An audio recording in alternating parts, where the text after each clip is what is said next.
Alright guys, welcome back to another video, and in this tutorial what we're going to be doing is we're going to start learning the basics of event handling. Now up until this point what we did is we just made a really simple app. We had some buttons and widgets on there. However, whenever you clicked them, nothing happened. So these are like the dumbest apps ever made, pretty useless. So what event handling is essentially how to make your app interactive. Whenever they do something like click a button, you can call an event and I don't know, something occurs. So of course it would probably be pretty important during our app development process if we learn how to do this. So that's what I'm going to be teaching you guys in this tutorial, the very basics of how to make your app interactive so the user can interact with it.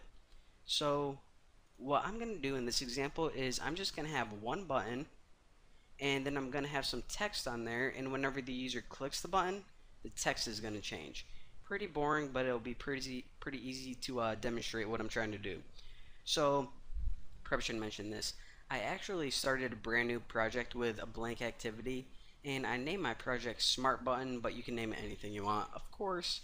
So the first thing I want to do is I'm going to open up this activity main layout, and I'm going to delete this text view right here. So highlight it and hit delete.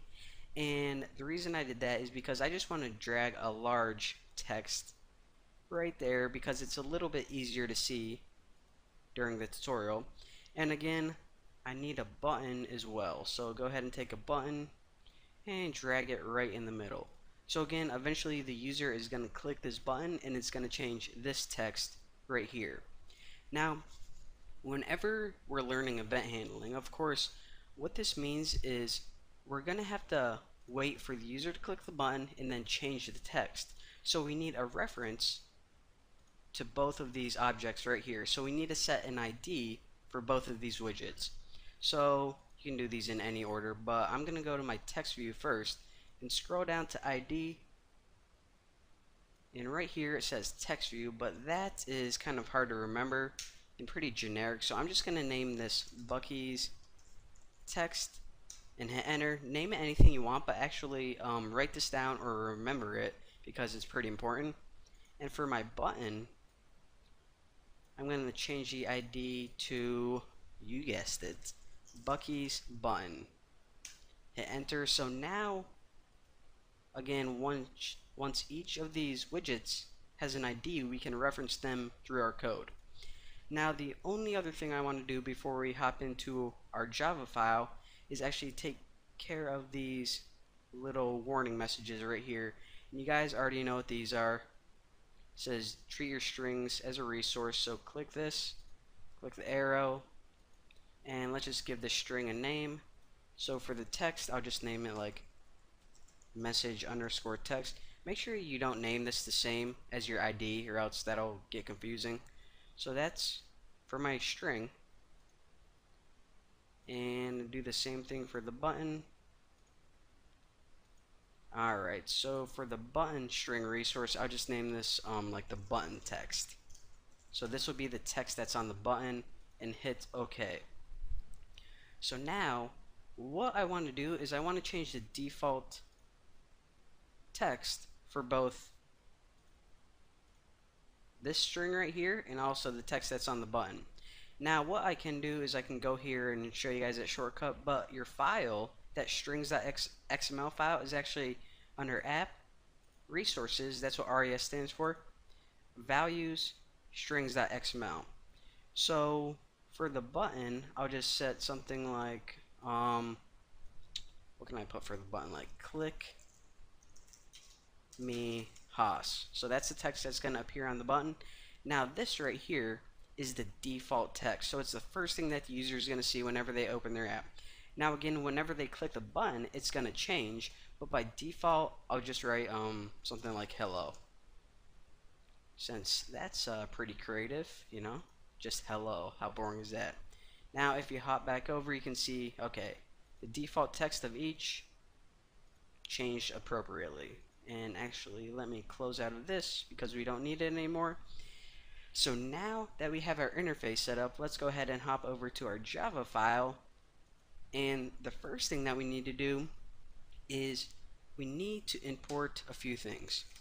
So since we're going to be essentially writing some code to tweak both of these things, what we need to do is we need to import Android.view, or excuse me, well, yeah, I guess I'll do it in this order. Android.view view, and remember, a view is basically any type of widget. So after this, we just need to import the packages for the button and the text view. So Android.widget.button and import Android.widget. And I just remembered something, text view. Now also, what I'm going to do is I'm going to go ahead and start my emulator. So that should be ready by the time we are done with this. And actually, let me just pause my screen recorder because I don't want, sometimes when I run my emulator, my screen recorder automatically gets stuck on that and my mouse won't move. So let me pause. Alright, so hopefully you guys can see my mouse moving right now. If not, and if I have to re-record this, then I'm going to uppercut my computer and then drop kick someone else's computer because it's really annoying when that happens. But anyways, alright. So we have everything set up. We imported all the stuff we need. Our interface is good to go. Now let me talk you guys through the basics of event handling. So like I said, event handling is essentially making something happen whenever the user interacts with one of these widgets, in this case clicking the button. So event handling kind of has two parts to it. The first thing that we need to do is we need to tell this button, okay button, you're not just a dumb button that's sitting on the screen anymore. You actually have to sit and wait for something to happen. And this is called adding an event listener.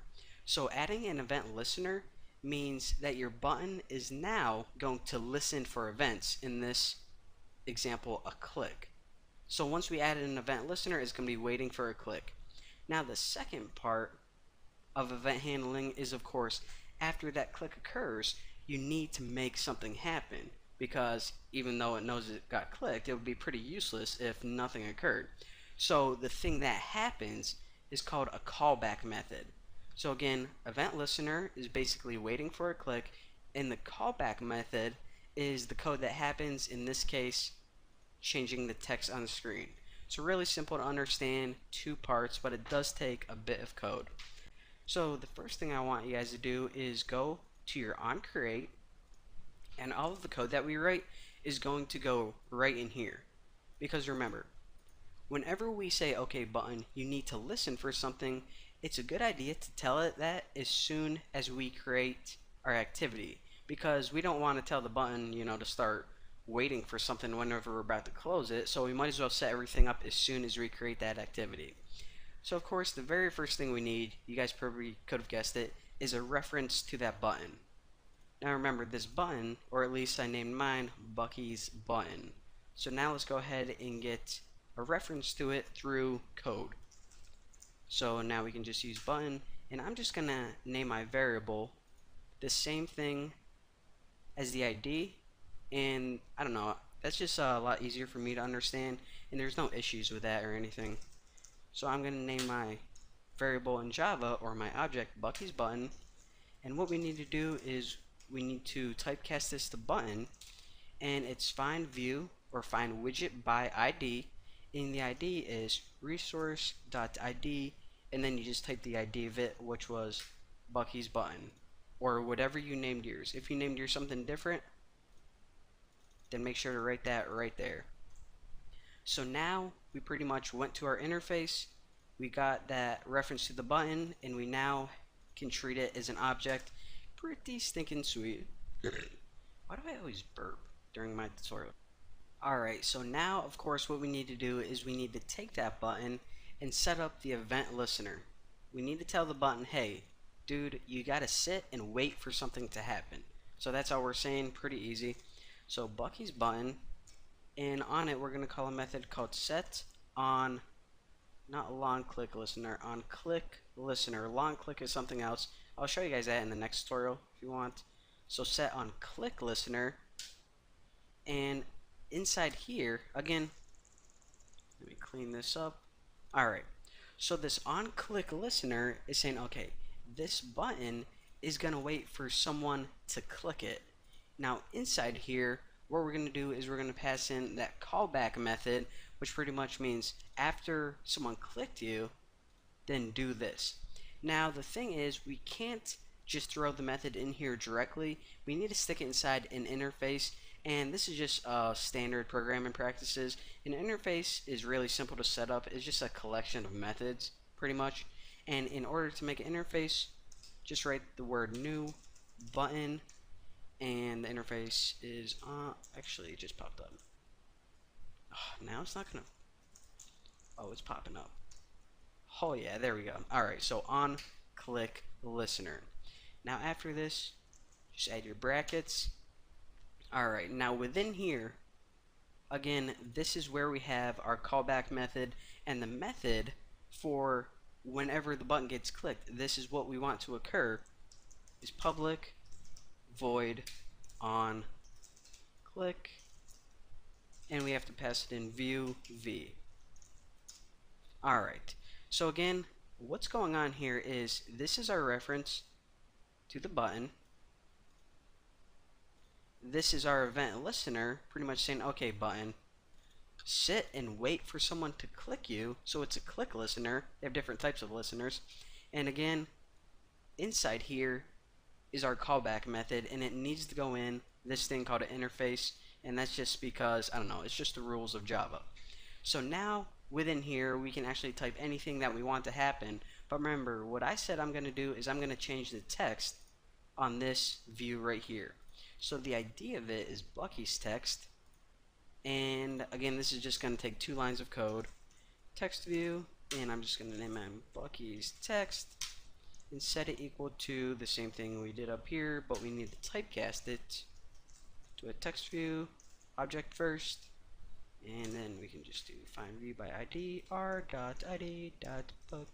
text. That is the song I love singing. Should do the entire tutorial as a musical. Alright, so now that we have a reference to this, all we have to do is we need to call one last thing, set text. Now of course what this method does is it takes whatever bit of text you pass in, and I'm just going to pass in like good job Haas, and sets that as the widget's text. So now let's go ahead and run this bad boy and see if it works. And by the way, while we are waiting, I want to ask you guys this. I have to get a new phone in like the next week or two, and I don't know if I should get a Note 4 or a Nexus, like a Nexus 6. So Samsung Note 4, I looked at them today and they are freaking awesome, or a Nexus 6, which I kind of like because it has standard Android on it. So I don't know. Let me know what you guys think. So there we have it, the coolest app ever created. Alright, so hopefully when I click this, check this out. And it works. This app is gonna sell for $1 million. Alright, so one last time, what we did, 2-second tutorial, we created an interface, and the interface was awesome, and once we had the interface, we referenced both of these things so we could tweak them with our code, and we set up a listener on the button that said, hey button, dude, you're gonna listen for something to happen, and it's like, oh, what do I want to happen, Bucky? And I go, I tell you, button, this is what you want to happen when someone clicks you. So we click the button, and it did it, and that, my friend, is event handling.